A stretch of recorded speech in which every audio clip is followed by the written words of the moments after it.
নমস্কাৰ বন্ধুসকল।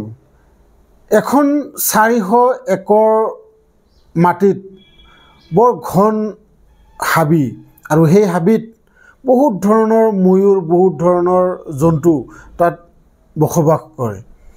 কিন্তু আজি কেইদিনমান আগত হায়দৰাবাদ চৰকাৰে ৰাতিৰ ভিতৰতে বহুখিনি ঠাই তাত গছ-গছনি কাটি সমতল কৰি পেলাই আৰু সেই সমতল কৰাৰ সময়ত তাত থকা যিমানবোৰ ময়ূৰ যিমানবোৰ জীৱ-জন্তু আছিল সেই জীৱ-জন্তুবোৰ ৰাস্তাত ওলাই আহিবলগীয়া বাধ্য হৈছিল আৰু সেই জীৱ-জন্তুবোৰৰ যি কান্দোন এই কান্দোনবোৰ শুনি আপোনালোকেও আচৰিত হ'ব। আৰু এই ভিডিঅ'ত যিখিনি আপোনালোকে দেখা পাইছে এই গোটেইখিনি আচলতে হায়দৰাবাদ ইউনিভাৰ্চিটিৰ কাষতেই এটুকুৰা ঠাই, যি টুকুৰা ঠাই তেখেতসকলে কোনোবা প্ৰাইভেট কোম্পানীক বিকি তাত IT পাৰ্ক বনাবলৈ সংকল্প লৈছিল, কিন্তু এই সংকল্পত বাধা দিছে সেই ইউনিভাৰ্চিটিৰ ছাত্ৰসকলে। আৰু এই ছাত্ৰ-ছাত্ৰীসকলে তাত গৈ প্ৰটেষ্ট কৰে আৰু এই ছাত্ৰ-ছাত্ৰীসকলক প্ৰটেষ্ট কৰাৰ বাবে তাত লাঠি চালনা হয়, বহুত মাৰপিট হয়, কিন্তু এই সকলোবোৰ কেমেৰা কৰাৰ বাবে নিষেধ কৰি দিয়ে, ড্ৰোন উৰাবলৈ নিষেধ কৰি দিয়ে। আৰু এনেকুৱাকৈ আজিকালি আপোনালোকে গম পায় যে সাংবাদিকবোৰকো কিছুমান চৰকাৰৰ বিৰুদ্ধে কথা ক'লে বা চৰকাৰৰ কিছুমান গোপনীয়তা খবৰবোৰ যদি নিউজত প্ৰকাশ কৰে তেনেকুৱা খবৰবোৰ যোনে প্ৰচাৰ কৰে তাকেই জেললৈ দিয়া আপোনালোকে শুনিবলৈ পাই আছে। ঠিক তেনেকৈ এই হায়দৰাবাদতো এনেকুৱাই ঘটনা। চৰকাৰে জনসাধাৰণক বহুত ধৰণৰ কিছুমান প্ৰতিজ্ঞা কৰিছিল, হয়তো ঠাইবোৰ ডেভেলপ কৰিবলৈ বা যি বিত্তীয়ভাৱে হায়দৰাবাদক আকৌ বেছি উন্নত কৰিবলৈ বা শক্তিশালী কৰিবলৈ এইবোৰ হয়তো তেখেতসকলে প্ৰতিজ্ঞা কৰিছিল। আৰু এই প্ৰতিজ্ঞাবোৰ পূৰ্ণ কৰিবলৈ তেখেতসকলে বেলেগ অইন কোনো ৰাস্তা বিচাৰি নাপালে আৰু তেখেতসকলে উন্নতিৰ নামত সেই হাবিডোখৰ বা সেই জংঘলখিনি কাটি সেইখিনি ঠাই বিকাৰহে তেখেতসকলে মেইন উপায় বুলি তেখেতসকলে ভাবি লৈছিল। কিন্তু ইয়াত যে এনেকুৱাকৈ বাধা আহি পৰিব, এনেকুৱাকৈ ছাত্ৰ-ছাত্ৰীসকলে প্ৰটেষ্ট কৰিব তেখেতসকলে কেতিয়াও ভবা নাছিল।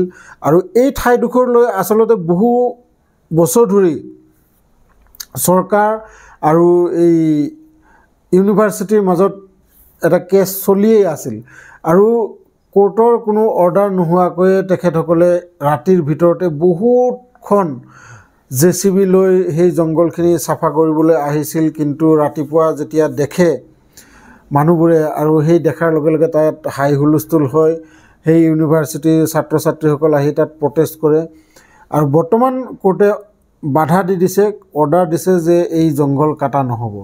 আচলতে এয়া হায়দৰাবাদৰেই কথা নহয়, আমাৰ ভাৰতবৰ্ষত বহু ঠাইত এনেকৈ জংঘলবোৰ কাটি হয়তো কিছুমানে পাৰ্ক বনাইছে, কিছুমানে কোনোবা প্ৰাইভেট কোম্পানীক বিক্ৰী কৰি দিছে, এনেকুৱা আমি শুনিবলৈ পাই আছোঁ বা দেখিবলৈ পাই আছোঁ।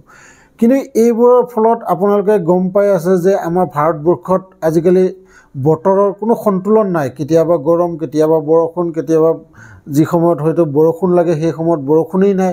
এনেকুৱা কিছুমান বতৰৰ সাল সলনি হৈ আছে আৰু এই সকলোবোৰ আজি ৰাস্তাৰ নামত হওক, কিছুমান ডেভেলপমেণ্টৰ নামত হওক, যেনেকৈ গছ-গছনিবোৰ কাটি আছে ঠিক তেনেকৈ গছ-গছনি কোনো ৰোপণ কৰা নাই।